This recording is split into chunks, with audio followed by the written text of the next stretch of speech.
10 കൊല്ലങ്ങൾക്ക് ശേഷം കേരളത്തിലെ ഒരു ഭരണമാറ്റത്തിനായി ജനങ്ങൾ കാതോർത്ത് നിൽക്കുകയാണ്. കാരണം 10 കൊല്ലക്കാലമായി കേരള ജനതയെ ഭരിച്ചു മുടിച്ച ഒരു സർക്കാരിൻ്റെ പടിയിറക്കം കാത്തു നിൽക്കുകയാണ് കേരളത്തിലെ ജനതയൊന്നാകെ എന്ന് നമുക്കറിയാം. അതിൻ്റെ പ്രതിഫലനങ്ങളാണ് കാസർഗോഡ് നിന്നും ശ്രീ സതീശിൻ്റെ നേതൃത്വത്തിൽ UDFൻ്റെ എല്ലാ നേതാക്കന്മാരും അണിനിരന്ന് നടത്തിയ ജാഥയിലുടനീളം നമുക്ക് കാണാൻ കഴിഞ്ഞത്. അതുതന്നെയാണ് ഇന്ന് കേരള സംസ്ഥാനത്തൊട്ടാകെ നമുക്കെല്ലായിടത്തും കാണാൻ കഴിയുന്നു. ഇന്ന് സുപ്രീം കോടതി ഒരു നിർണായകമായ ചോദ്യം ചോദിച്ചു കേരള സർക്കാരിനോട്. ശബരിമലയിൽ ഇനി ബാക്കി വല്ലതും വെച്ചിട്ടുണ്ടോ എന്നുള്ള ചോദ്യം. അതിനപ്പുറം ഇന്ത്യയുടെ പരമോന്നത നീതിന്യായ കോടതിക്ക് വേറൊരു ചോദ്യം ചോദിക്കാനുണ്ടോ? ഈ ചോദ്യം സുപ്രീം കോടതി ചോദിക്കുമ്പോൾ ഇതേ ചോദ്യം കേരളത്തിൻ്റെ വിവിധ തലങ്ങളിലുള്ള ജനങ്ങളിൽ നിന്ന് ഉയരുന്നുണ്ട്. ധൂർത്തും കെടുകാര്യസ്ഥതയും അഴിമതിയും കൊണ്ട്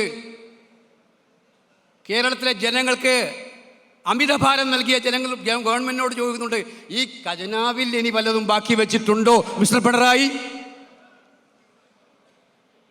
പിൻവാതിൽ നിയമനത്തിലൂടെ കേരളത്തിലെ തങ്ങളുടെ ബന്ധുക്കളെയും തങ്ങളുടെ പാർട്ടി സഹപ്രവർത്തകരെയും നിയമിച്ചതിൻ്റെ ഭാഗമായിട്ട് PSC റാങ്ക് ലിസ്റ്റിൽ പോലും 1-ാം റാങ്കിൽ പോലും കിടക്കുന്നവർ ചോദിക്കുന്നുണ്ട്, ഞങ്ങൾക്ക് ജോലി തരാൻ ഇനി വല്ലതും ബാക്കി വച്ചിട്ടുണ്ടോ? നമുക്കറിയാം, സർക്കാർ ജീവനക്കാരൻ കഴിഞ്ഞ 10 കൊല്ലക്കാലമായി ആവശ്യപ്പെടുന്നു. ആ 10 കൊല്ലവും ഒന്നും കൊടുക്കാതെ, ആ 10 കൊല്ലക്കാലമായി നിങ്ങൾ ഒന്നും ചെയ്യാതെ അവസാനം ഭരണം മാറി വരുമ്പോൾ അടുത്ത സർക്കാരിൻ്റെ തലയിൽ ഇരുന്നോട്ടെ എന്ന് വെച്ച് നിങ്ങളിപ്പോൾ നടത്തിയ പ്രഖ്യാപനങ്ങൾ കേട്ടിട്ട് നാണം വല്ലതും ബാക്കിയുണ്ടോ പിണറായി എന്ന് ചോദിക്കുന്ന ചോദ്യവും നമുക്ക് കേൾക്കാൻ കഴിയും.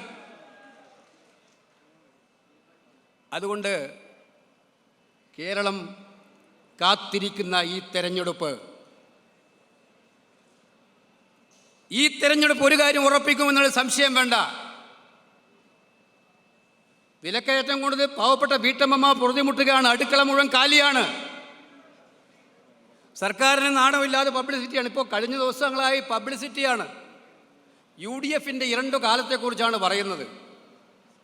UDFൻ്റെ ഇരുണ്ട കാലത്തെക്കുറിച്ച് 10 കൊല്ലം കഴിഞ്ഞ് പരസ്യം സർക്കാരിൻ്റെ ചെലവിൽ, അതും നികുതി പണം ഉപയോഗിച്ചുകൊണ്ട് 10 കൊല്ലം മുമ്പുള്ള UDF ഭരണത്തെക്കുറിച്ച് പരസ്യം കൊടുക്കുമ്പോൾ നിങ്ങളുടെ കയ്യിൽ ഒന്നും ഇല്ലാത്തത് കൊണ്ടല്ലേ നിങ്ങളത് ചെയ്യുന്നത് മിസ്റ്റർ പിണറായി? പറയാൻ ഒന്നുമില്ലാത്തത് കൊണ്ടാണ്. ഇത് മനസ്സിലാക്കാത്തവരല്ല കേരളത്തിലെ ജനങ്ങളെന്ന് നിങ്ങൾ തിരിച്ചറിയും എന്നാണ് സൂചിപ്പിക്കാൻ ആഗ്രഹിക്കുന്നത്. ഇത് UDFൻ്റെ ഉജ്ജ്വലമായ മുന്നേറ്റമാണ്.